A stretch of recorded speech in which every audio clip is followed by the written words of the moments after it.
Hi friends, అందరికీ నమస్తే అండి. ఈరోజు అన్నవరం సత్యనారాయణ స్వామి కళ్యాణం చేయించుకుందామని చెప్పి అయితే వచ్చాము. ఇదైతే కొండ కిందండి. ఇక్కడ నుంచి అయితే ఫ్రీ బస్ ఉంటుంది పైకి, రత్నగిరి కొండ పైకి వెళ్ళడానికి అయితే. ఇది పైన పడమర వైపు రాజగోపురం, పక్కనే సెల్ ఫోన్ పెట్టుకోవడానికి లాకర్ కూడా ఉంటుంది. ఈ రాజగోపురం పక్కనే పువ్వులు అవి కూడా అమ్ముతారండి. స్వామివారికి పట్టుకెళ్ళాలనుకున్న వాళ్ళు కొనుక్కుని తీసుకెళ్ళచ్చు. ఇక్కడ నుంచి మనం లోపలికి వెళ్తే ఇలాగా ఇవన్నీ కూడా మనకి వ్రతం చేసే మండపాలు బాగా ఎక్కువ కనిపిస్తాయండి. పైన కనిపించే గేట్ అయితే 1000 రూపాయలు టికెట్, 1500 అయితే లోపల స్వామివారు ఎదురుగుండా చేస్తారు. 2000 రూపాయల టికెట్ అయితే ఏసీ హాల్ ఉంటుంది. 300 రూపాయల టికెట్ అంటే ఈ స్వామివారి టెంపుల్ చుట్టూరా కూడా చాలా ఎక్కువ మండపాలు ఉన్నాయి. బ్యాచ్ల కింద ఒక బ్యాచ్ అవ్వాక ఇంకో బ్యాచ్ అలా చేస్తూనే ఉంటారు. కళ్యాణం అయితే ఒకసారి చేస్తారండి. రోజుకి 10 గంటలకు మొదలవుతుంది. ఒకే బ్యాచ్ ఉంటుంది. అది కూడా నిత్య కళ్యాణం డైలీ జరుగుతుంది. మన గోపురం పక్కనే బయట అయితే పూజా సామాగ్రి అంతా కూడా దొరుకుతుందండి. అరటిపళ్ళు, కొబ్బరికాయ, వ్రతానికి కావాల్సిన అన్ని ఐటమ్స్ కూడా ఇక్కడైతే దొరుకుతాయి. చూడండి, పందిరి కూడా వేశారు, తాటాకి పందిరి, భక్తులు రెస్ట్ తీసుకోవటానికి. ఇలా చిన్న షాపింగ్ కూడా ఉంటుంది బయట. ఫ్రీ బస్సులు అయితే టెంపుల్ ఫ్రంట్ భాగానికి అయితే వస్తాయండి. చక్కగా బస్సు దిగి డైరెక్ట్ నడిచి వచ్చేయచ్చు. దగ్గరగానే బస్సులు ఆగుతాయి. మనం లోపల నుంచి కొంచెం ఫ్రంట్కి వెళ్తే ఇప్పుడు ఈ కనిపించే గోపురం నుంచే మనం దర్శనానికి వెళ్ళాలి లోపలికైతే.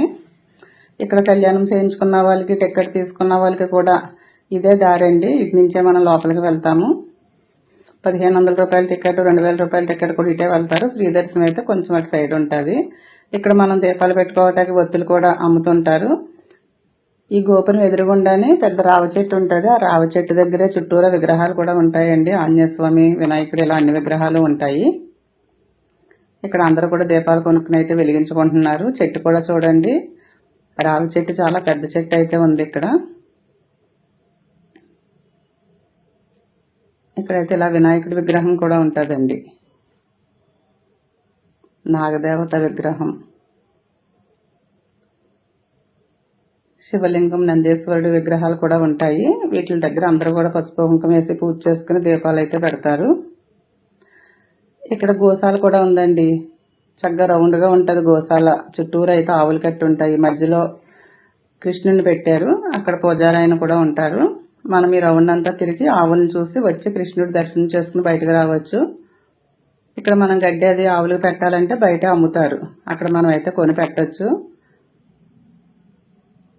ఆవులు చూడండి, ఇవన్నీ నాటు ఆవులు. దానా ఏదైనా వేస్తే ఆ తొట్టులో వేస్తే అవి తింటాయి. ఇక్కడ అమ్ముతారండి. మనం దానా పెట్టాలన్నా, గడ్డి పెట్టాలన్నా. ఈ గోశాల చూడండి, చక్కగా రౌండ్గా బాగుంది, బాగా వేశారు. ఇక్కడ ఆవులకైతే అరటిపళ్ళు, కొబ్బరి ముక్కలు, బియ్యం గట్ట ఏమి పెట్టకూడదని చెప్పి రాశారు. ఇక్కడే చిన్న షాపులా ఉంటుంది. ఈ గిన్నె అయితే దానా 30 రూపాయలు, ఆ గడ్డి అయితే చిన్న కట్ట 10 రూపాయలు. పక్కనే ఉంటుంది షాప్. అందులో మనం టోకెన్ తీసుకుని ఇక్కడ వీళ్ళకి ఇస్తే అది మనకి ఇస్తారు. అవి తీసుకెళ్ళి అయితే మనం ఆవులకి పెట్టచ్చు. ఏదైనా డొనేషన్ ఇవ్వాలన్నా ఆవులు మేత గురించి ఇవ్వచ్చండి.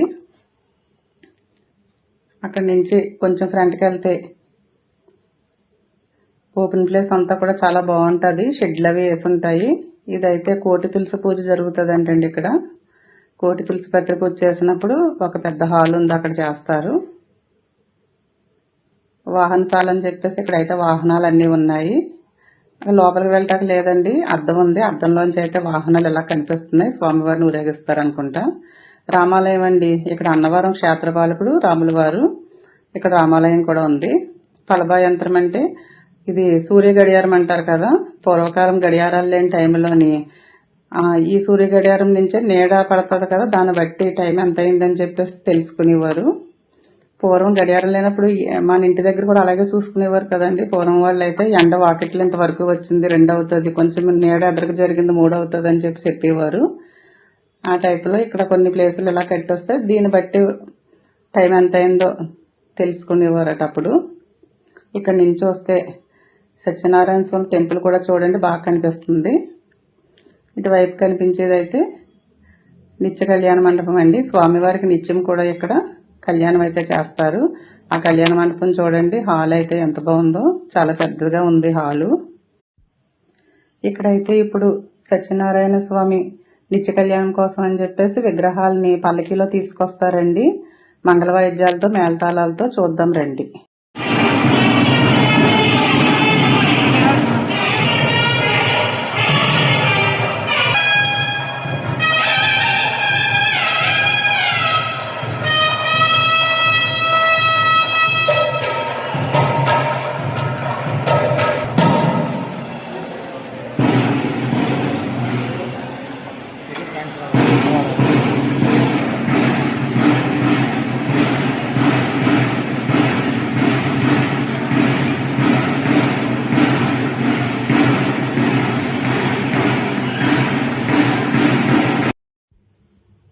విగ్రహాలను తీసుకొచ్చిన తర్వాత భక్తులు తీసుకొచ్చిన పువ్వుల దండలో ఫ్రూట్స్ కూడా తీసుకుని ఆ పువ్వుల దండలు కూడా అలంకారం చేస్తున్నారు. చేసిన తర్వాత హారతి ఇచ్చి కళ్యాణం అయితే మొదలు పెడుతున్నారండి.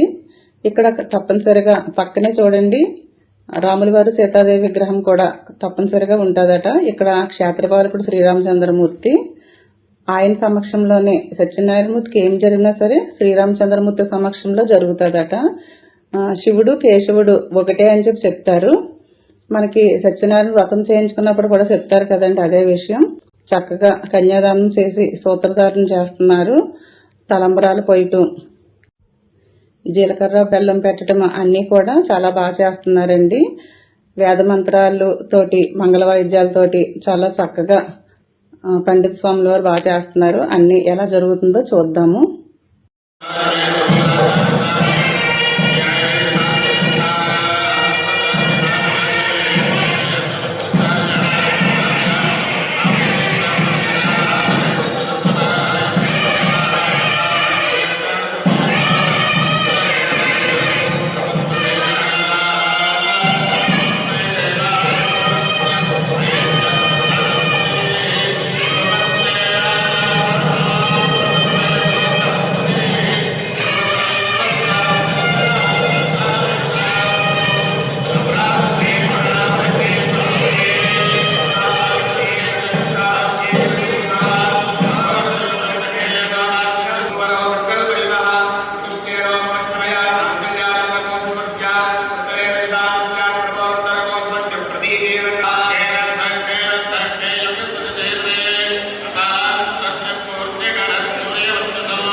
ఈ కర్పూరం దండలండి స్వామివారికి కళ్యాణం జరిగే టైంలో స్వామివారికి అమ్మవారికి వేసినవి తీసి ఇక్కడ కళ్యాణం చేయించుకున్న వాళ్ళందరికీ కూడా ఇచ్చి భార్యాభర్తల్ని కూడా దండలు మార్చుకోమని చెప్పారు.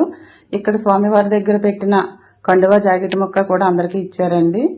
ఇక్కడ మన చేత వినాయకుడి పూజ చేయించారు. పళ్ళెంలో బియ్యము పసుపు వినాయకుడు ఇచ్చి తాంబూలం అది ఇచ్చారు. అలాగే మనకు ప్రసాదం అది పసుపు కుంకుమ అన్నీ కూడా ఇచ్చారు. ఇది కళ్యాణం అంతా అయ్యాక ఇక్కడ ఈ పూజారులు చెప్తున్నారండి, మెడలో వేసుకున్న దండలు, మెడలో వేసుకున్న కండువ ఇప్పుడు వెంటనే తీయొద్దు, మీరు వెళ్ళి సత్యనారాయణ స్వామిని దర్శనం చేసుకుని బయటకు వచ్చిన తర్వాతనే తీయండి, వెంటనే అయితే తీయకూడదని చెప్పారండి. ఇక్కడ ఈ కళ్యాణం చేసేటప్పుడు ఆ పూజారులను చూస్తే అనిపించిందండి నాకు, ఒక పాట ఉంది కదా సత్యనారాయణ స్వామి పాట, స్వామిని పూజించే చేతులే చేతులట, ఆ మూర్తిని దర్శించే కొనులే కొనులట అని చెప్పి. నిజంగా ఈ పూజారులను చూస్తుంటే కళ్యాణం చేసేటప్పుడు వీళ్ళది ఎంత భాగ్యమో అనిపించింది.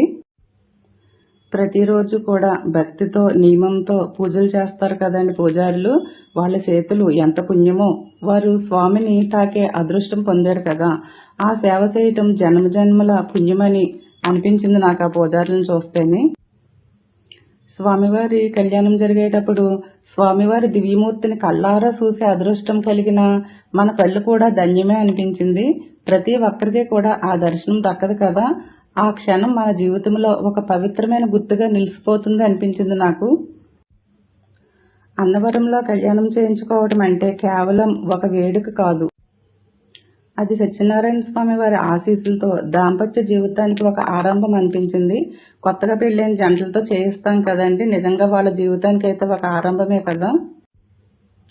ఆ ముహూర్తాన్ని చూసిన మన కళ్ళు, ఆ స్వామివారిని నమస్కరించిన మన చేతులు నిజంగా భాగ్యశాలులే కదండి. ఈ రోజైతే మా పెళ్లి రోజుకి ఇక్కడికి వచ్చి స్వామివారి కళ్యాణం చేయించుకోవాలనిపించింది. వచ్చి చేయించుకున్నందుకైతే చాలా హ్యాపీగా అనిపించింది. నాతో పాటు నా వీడియో చూసిన మీ అందరూ కూడా ఎప్పుడు స్వామివారి కళ్యాణం చేయించుకోకపోతే ఒక్కసారైనా చేయించుకోవాలని చెప్పి నేనైతే మనస్ఫూర్తిగా కోరుకుంటున్నాను. ఈ స్వామివారి కళ్యాణం అయ్యాక అండి వెళ్ళి సత్యనారాయణ స్వామి దర్శనం కూడా చేసుకుని అయితే వచ్చాము. ఇది అయ్యాక స్వామివారి అన్నప్రసాదం తినాలనిపించింది. మన ఉత్తి రోజుల్లో వస్తే అక్కడ భోజనానికి వెళ్ళాలంటే చాలా కష్టం, జనం అయితే చాలా ఎక్కువ మంది ఉంటారు. కళ్యాణం చేయించుకున్న వాళ్ళకైతే స్పెషల్ లైన్ ఉందండి, అందుకని చెప్పి కొంచెం మనల్ని దగ్గర నుంచే పంపిస్తున్నారు. వెళ్ళి ఈ రోజు అయితే సత్యనారాయణ స్వామి ప్రసాదం అన్నప్రసాదం కూడా తినొచ్చాము. చాలా బాగుంది, అది కూడా ఎలా ఉందో చూద్దాము. స్వామివారి నిత్యాన్నదాన భవనం అండి. ఇక్కడి నుంచి అయితే మేము ఇలా లోపలికి వెళ్ళాము. ఇక్కడ చూడండి క్యూ లైన్ అయితే చాలా పెద్దగా ఉంది, చాలా పొడవుగా ఉంది. ఇటు నుంచి అయితే మేము లోపలికి వెళ్ళిన వెంటనే చక్కగా అరిటాకులో వడ్డిస్తున్నారు భోజనం అయితే. ఇంతమందికి కూడా అరిటాకులో వడ్డిస్తున్నారండి, చాలా బాగా అనిపించింది. అలా అక్కడ సత్యనారాయణ స్వామి ఫోటో కూడా ఉంది. వడ్డను కూడా చాలా స్పీడ్గా చేస్తున్నారు. ఫస్ట్ అయితే ఇలా చట్నీ వడ్డించుకుంటూ వెళ్ళారు. దాని తర్వాత వెంటనే పప్పు కర్రీ, ఆ తర్వాత పులిహోర వడ్డించారు. పులిహోర తర్వాత రైస్ కూడా వడ్డించారండి. ఇవి తిన్న తర్వాత సాంబారు పెరుగు కూడా వచ్చింది. ఫుడ్ అయితే బాగుందండి, ఎవరు వచ్చినా సరే మనమైతే తినొచ్చు. కళ్యాణం అయిన తర్వాత అండి అందరికీ కూడా ఇలా తీర్థం ఇచ్చి కళ్యాణ అక్షంతలు అవి కూడా ఇస్తున్నారు. కళ్యాణం టైంలో స్వామివారికి బట్టలు పెట్టాలనుకుంటే మనం ఇంటి దగ్గర నుంచి తెచ్చన్నా పట్టుకెళ్ళచ్చు, లేకపోతే అయితే ఇక్కడ వాళ్ళే సప్లై చేస్తున్నారండి, మనం అమౌంట్ ఇచ్చి అయితే తీసుకోవచ్చు. అలాగని చెప్పేసి మనకి ఇష్టమైతేనే ఇవ్వచ్చు, వాళ్ళేమి ఇబ్బంది పెట్టట్లేదు, కావాలంటే తీసుకోమని చెప్తున్నారు. బట్టలు తీసుకున్న వాళ్ళు మాత్రం చక్కగా పళ్ళెంలో బట్టలు పెట్టి తలపైన పెట్టి తీసుకురమ్మంటున్నారు. మనం దగ్గర తీసుకెళ్ళాక మన గోత్రనామాలు చదివి వాళ్ళైతే బట్టలు తీసుకుంటున్నారండి. ఇలా జరిగిందండి కళ్యాణం అయితే. థ్యాంక్ యూ అండి. ఎలా ఉందో చిన్న కామెంట్ అయితే పెట్టండి. నేను చెప్పింది ఏమైనా అర్థం అవ్వకపోతే కామెంట్ చేయండి, మళ్ళీ వివరంగా అయితే చెప్తాను. అలాగే షేర్ చేయండి, ఒకే ఒక లైక్ ఇవ్వండి. ఇంకా నా ఛానల్ సబ్స్క్రైబ్ చేయకపోతే సబ్స్క్రైబ్ చేయండి. Thank you.